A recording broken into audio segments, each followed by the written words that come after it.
Welcome. कल coaching में class के बाद मुझे मैसेज आया कि शिलालेखों में प्रॉब्लम हो रही है, अशोक के शिलालेख याद नहीं हो रहे हैं। तो आज मैं आपको बता रहा हूँ कि जो अशोक के शिलालेख हैं वो वास्तव में क्या होते हैं, शिलालेखों का पहले और आज के ज़माने में यूज़ कैसे हो रहा है, क्या आज भी शिलालेखों का यूज़ होता है, अशोक को और मुगलों को, हिंदू राजाओं को शिलालेख की आवश्यकता क्यों पड़ी, क्या आज भी गवर्नमेंट को शिलालेख या फ्लैग्स की जरूरत पड़ती है। उसके बाद पुराने समय में जो शिलालेख लिखे गए हैं वो कौन सी लैंग्वेज में लिखे गए, आज की लैंग्वेज क्या है, इसकी खोज की जरूरत क्यों पड़ी, क्यों अशोक के शिलालेख खोजे गए, मुगलों के शिलालेख खोजे गए, उनकी जरूरत क्या पड़ी, उसकी खोज किसने की और कब की। 14 शिलालेख जो अशोक के हैं, जो अशोक के 14 शिलालेख हैं, उनको कैसे आसान भाषा में याद करें, उसके लिए मैं आपको अच्छी ट्रिक्स बताता हूँ जो आसानी से आप याद कर पाओगे सिर्फ एक लाइन में। अब हम यदि शिलालेख की परिभाषा देखें कि परिभाषा के हिसाब से शिलालेख का मतलब क्या होता है, तो जो शिला होती है, शिला का मतलब होता है पत्थर, और उसके बाद जो लेख होता है मतलब लिखना। तो हम कॉन्सेप्ट के हिसाब से देखें तो क्या होता है कि पत्थर पर लिखा लेख, लेख मतलब आप ये समझो संदेश। संदेश क्या होता है कि जब कोई राजा महाराजा अपनी प्रजा के लिए कोई संदेश, महत्वपूर्ण फैक्ट या कोई कार्य होता है, जो योजना होती है, तो वो बताने के लिए बड़े बड़े मंदिर या बड़े बड़े चौराहों के या महत्वपूर्ण जगहों के पास में कोई शिलालेख लगा देते हैं। शिलालेख मतलब समझ लो आप, ये हो गए शिलालेख, ऐसे शिलालेख लगा देते हैं। इसमें वो इम्पोर्टेंट लिख देते हैं कि आपको ये मैसेज है, ये किंग की तरफ से ये मैसेज है, तो वो इसे शिलालेख कहते थे। उसके बाद इसकी इम्पोर्टेंस क्यों पड़ी, अभी आज के समय में अभी जब गवर्नमेंट कोई कार्य करती है तो फेसबुक, इंस्टा, व्हाट्सएप के थ्रू आपको वो बताते हैं कि आज जो प्लानिंग चल रही है वो किस हिसाब से प्लानिंग चल रही है। तो यही प्लानिंग बताने के लिए शिलालेखों का यूज अशोक के टाइम, राजा अशोक जो थे लगभग 3000 वर्ष पहले अशोक ने के समय से ये स्टार्ट हुआ। अब अशोक के समय से स्टार्ट हुआ तो उसके बाद जो हिंदू राजा महाराजा आए थे, राजाओं ने, उसके बाद मुगलों ने भी इसका यूज किया। और आप देखोगे मांडव या असीरगढ़ या बड़े बड़े महल हैं या हिस्टोरिकल प्लेस हैं, उनके आसपास ऐसे शिलालेख लगे रहते हैं।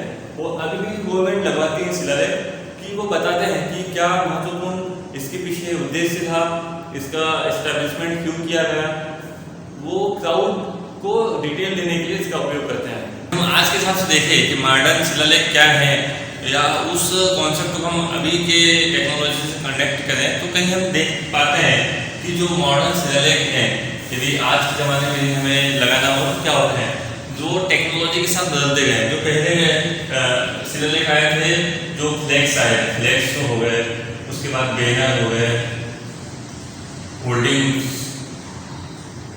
तो ये अब पुराने हो गए, अब अभी के समय से पुराने हो गए। अब जो ये ट्रांसफर हो गए हैं, ये ट्रांसफर हुए हैं फेसबुक पे,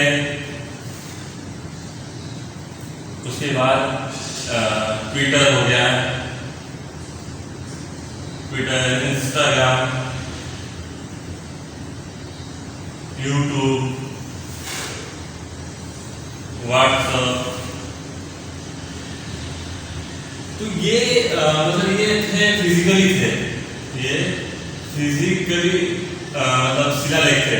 और अब ये जो है ये ई स्क्रीन है, मतलब ये आपको सीधे मोबाइल की स्क्रीन या कंप्यूटर की स्क्रीन या इलेक्ट्रॉनिक्स स्क्रीन पे ही पता चलेगा। कौन से, ये सोशल मीडिया है, पर ये भी क्या काम कर रहे हैं, ये भी शिलालेख का ही काम कर रहे हैं। ये भी सोशल शिलालेख समझ लो आप, कॉन्सेप्ट को कनेक्ट करना है तो ऐसा समझ लो कि ये सोशल मीडिया शिलालेख है। अब जो ये थे, ये पहले आपने देखे, पहले क्या अभी भी देखे होंगे रेलवे स्टेशन के आसपास, बस स्टैंड,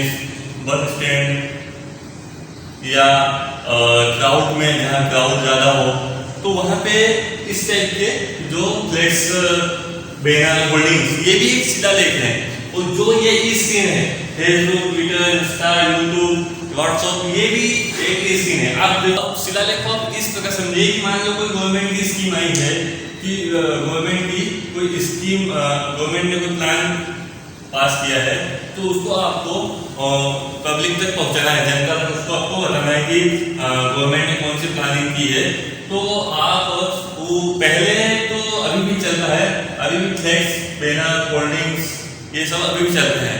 पर अब जो समय आया है, टेक्नोलॉजी के साथ हम बदल रहे हैं, तो अब हम इस पे ज़्यादा फोकस कर रहे हैं, क्योंकि जो हमारी पब्लिक है वो ट्रांसफ़र हो रही है।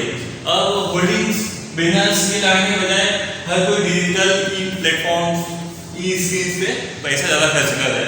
तो फेसबुक हो गया, ट्विटर, इंस्टाग्राम, यूट्यूब और व्हाट्सएप पे हम ट्रांसफ़र हो रहे हैं, वहाँ पे भी हम स्लाइड देखते हैं, वहाँ पे भी हम स्क्रीन देखते हैं।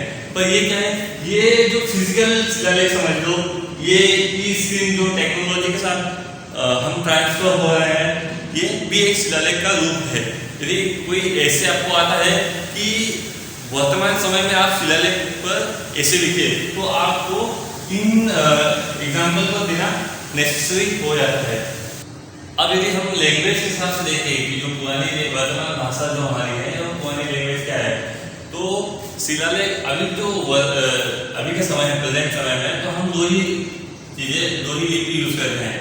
जो हिंदी भाषा हम लिखते हैं वो देवनागरी लिपि में लिखते हैं, देवनागरी लिपि में। और जो हम यदि इंग्लिश लिखते हैं, यदि अंग्रेजी भाषा का यूज करते हैं, तो वो हम लिखते हैं रोमन लैंग्वेज में, रोमन लिपि में।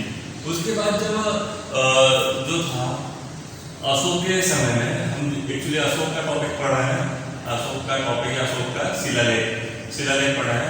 तो उस हिसाब से यदि हम देखें कि जो लगभग 3000 वर्ष पहले जो लिपि अवेलेबल थी, कौन सी लिपि अवेलेबल थी? खरोष्टी हो गई, खरोष्टी लिपि,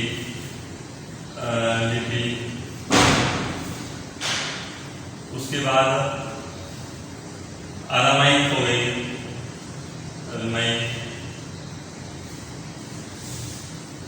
ब्राह्मी लिपि,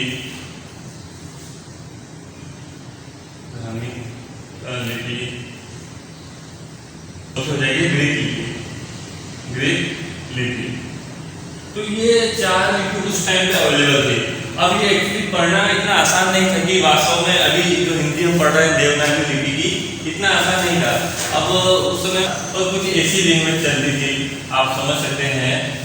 शायद मैं जब पिछली बार अजंता एलोरा केव्स में गया था, तब मैंने देखा था कि ऐसा कुछ लिखा हुआ था और कुछ ड्राइंग बनी हुई थी, तो आपको किस हिसाब से समझना है।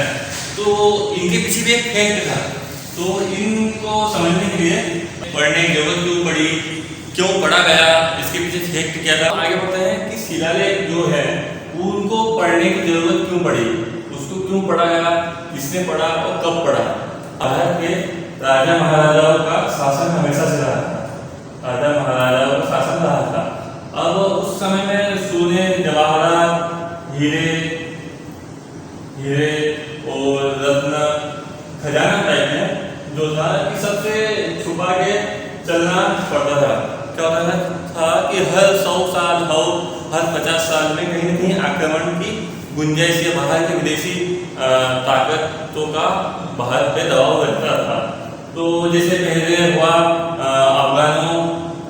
अफगानों का शासन का आक्रमण हुआ, उसके बाद मुगलों का राज रहा, उसके बाद अंग्रेजों का राज रहा। तो इनसे बचने के लिए राजा महाराजा जो थे वो क्या करते थे कि कहीं न कहीं वो अपना खजाना या अपने पास जो सोना, चांदी, रत्न, जवाहर, वो कहीं न कहीं छुपा देते थे। तो इनको जब अंग्रेज भारत में आए, तो इन्होंने क्या किया कि जो पुराने शिलालेख थे, कहीं पत्थरों पे लिखा हुआ था, तो इन्होंने वो सब पढ़ना चालू किया। उन्हें लगा कि कहीं खजाना मिल जाएगा तो हम सीधे भेज देंगे, इंग्लैंड भेज देंगे। तो सबसे सबसे पहले जो पढ़ने की जरूरत उनको इसीलिए पड़ी।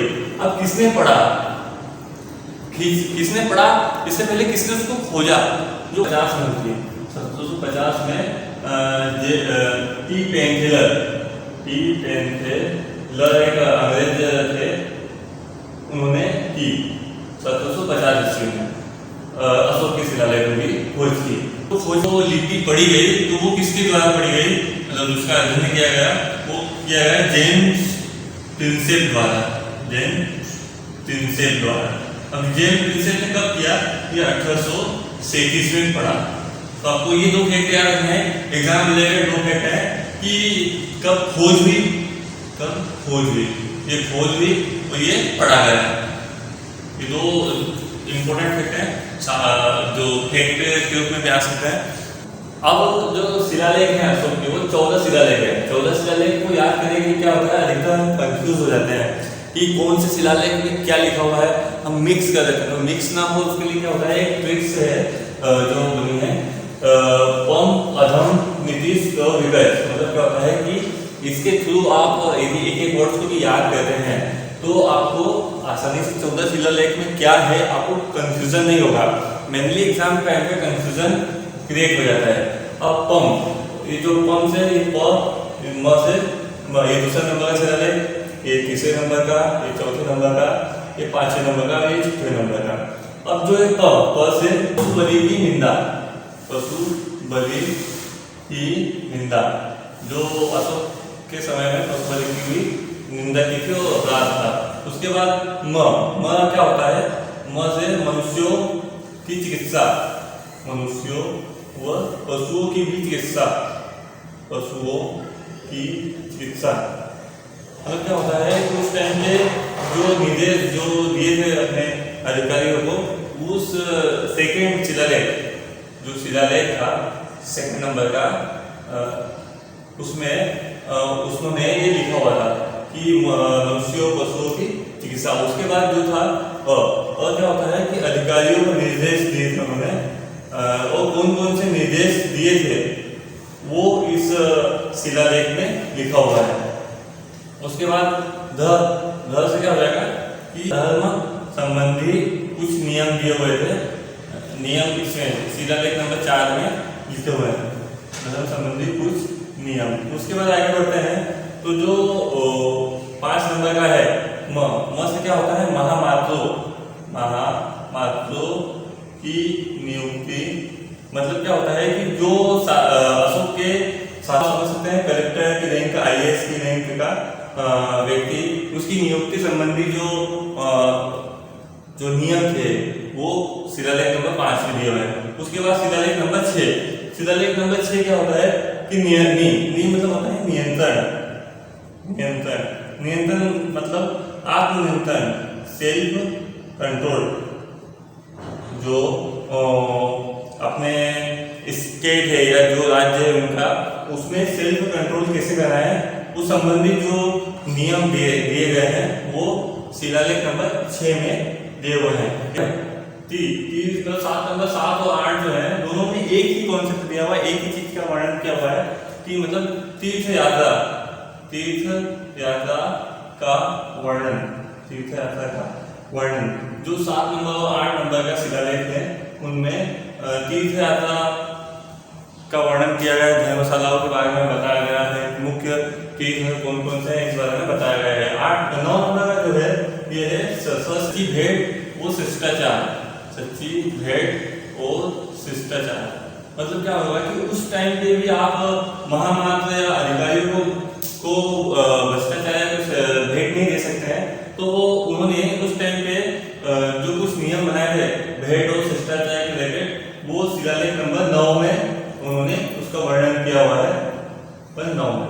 उसके बाद हम आगे बढ़ते हैं 10 नंबर। 10 क्या होता है, प्लस होता है प्रजाजन हेतु संदेश। मतलब प्रजा के लिए, जो पब्लिक के लिए, जनता के लिए जो उनका मैसेज है, जनता के लिए संदेश इसमें लिखा हुआ है, वो लिखा है शिलालेख नंबर 10 में। उसके बाद व से हो जाएगा वरदान, मतलब धम्म का वरदान। धम्म जो है उनके धर्म विशेष संबंधी कुछ नियम है, उसका वरदान, धर्म वरदान। उसके बाद हम आगे बढ़ते हैं। तो वी मतलब क्या होता है कि विचारों का सम्मान, मतलब जो शिलालेख नंबर 12 में दिया हुआ है कि वी से होता है विचारों का सम्मान। यदि कोई भी जनता से या प्रजा से कोई भी मतलब व्यक्ति आता है और वो अपने कोई सुझाव या कोई अच्छे विचार देता है, तो उसका उनके जो है राज्य में उसका सम्मान किया जाएगा, मतलब एक तरह से मोटिवेट किया जाएगा। उसके बाद 13 नंबर का है क होता है कि कलिंग युद्ध जो है अशोक के शासनकाल में मुख्य युद्ध हुआ था, जिससे उनका हृदय परिवर्तन हुआ। मेरे हिसाब से शिलालेख है, कभी सीधे ही पूछ लिया जाता है कि कलिंग युद्ध का वर्णन कौन सी शिलालेख में किया हुआ है, तो हमें ये याद रखना है कि शिलालेख नंबर 13 में कलिंग युद्ध का वर्णन किया हुआ है। उसके बाद लास्ट वाला है 14, जो 14 मतलब जो होता है जनता को धार्मिक जीवन जीने की स्वतंत्रता